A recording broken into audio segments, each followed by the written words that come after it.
No, bună prieteni și bine v-am regăsit pe canalul meu. Așa cum v-am promis, o să fac și acel test sunet la noile achiziții și anume la două perechi Malone active de 38 de centimetri.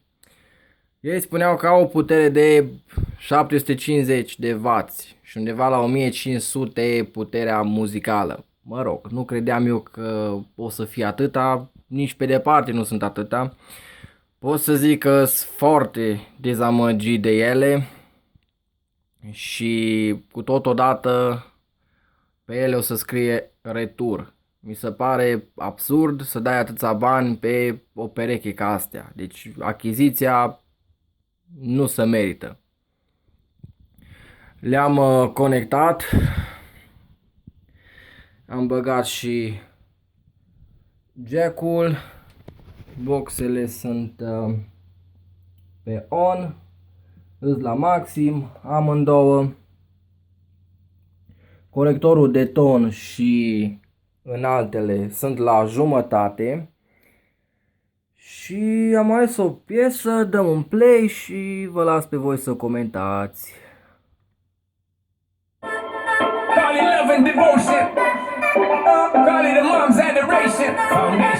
Deci ăsta este maximul lor.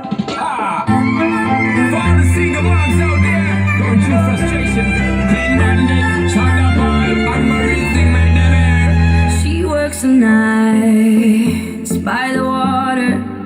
She's gone astray, so far away from her father's daughter. She just wants a life for a baby. All on her own, no one will come. She's got to save him. Daily struggle. She tells him, ooh, love, no one's ever gonna hurt you, love. I'm gonna give you all of my love. Nobody matters like you.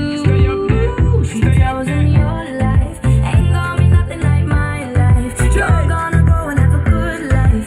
I'm gonna do what I got to do. So rock-a-bye, baby, rock-a-bye. I'm gonna rock you, rock-a-bye, baby, don't you cry. Somebody's got you, rock-a-bye, baby, rock-a-bye. I'm gonna rock you, rock-a-bye, baby, don't you cry. Rock-a-bye.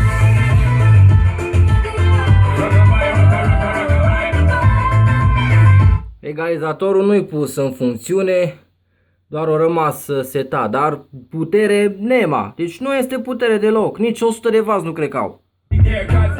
Hai că le dau un pic mai tare din corectorul lor de ton.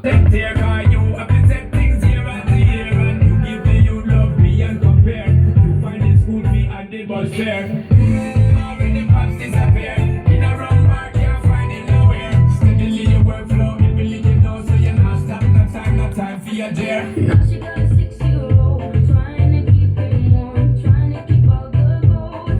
When he looks in her eyes, he don't know he is safe when she says, ooh, love, no one's ever gonna hurt you, love. I'm gonna give you all of my love. Nobody matters like you. So rock-a-bye, baby, rock-a-bye. I'm gonna rock you, rock-a-bye, baby, don't you cry. Somebody's got you, rock-a-bye, baby, rock-a-bye. I'm gonna rock you, rock-a-bye, baby, don't you cry. Bang, bang, bang, alright then. Rock-a-bye, rock-a-bye. Rock-a-bye, rock-a-bye. Down by that cry, lift up your head, lift it up to the sky, yo. Rock-a-bye, down by that cry, angels are run.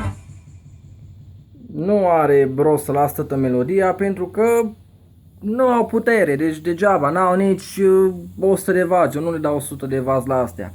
În rest, ce pot să zic, nota 9 pentru design, în rest, ca putere, dezastru. Puțin mai tare se aude cu un mixer, într-adevăr, că am testat. Acum nu o să bag mixerul pentru că n-are sens. Foarte mare diferență nu o să fie, nici cu acel mixer, cu ceva, să zic, cu ceva este.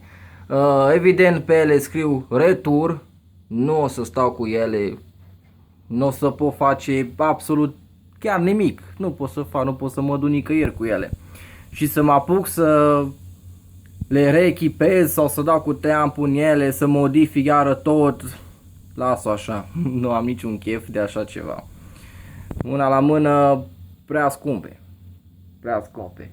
Și evident o să și încetez să mai comand de pe acel site Electronic Star, nu sunt serioși. China, până la urmă e tot China și așa mai departe. Vă las pe voi să comentați. Omnitronicul care încă îl dețin, pot să zic că sună bine. Deci merge cu teampul la maxim în clip, n-am probleme cu ele, surprinzător chiar o ok, dar nu. O să comand alte boxe active și cred că o să mă bazez pe un Behringer, să văd ce model găsesc, mă puteți îndruma și voi. Între Behringer și RFC mă gândeam să achiziționez ceva, dar încă nu știu, puteți să dați un sfat, de ce nu. Acesta a fost clipul, sper să vă placă prezentarea care am făcut-o, sunt convins că sunteți dezamăgiți și voi, dar asta este, sfatul meu este să nu cumpărați, că nu, banii dați degeaba plus transportul, deci ați pierdut undeva la 1.000.000. 1.000.000 să știți că i-ați terminat numai pe transport. Ok, acesta a fost clipul și să ne vedem cum bine și la celelalte review-uri sau invenții, ce mă mai apucă și pe mine să mai fac. O zi bună și la revedere!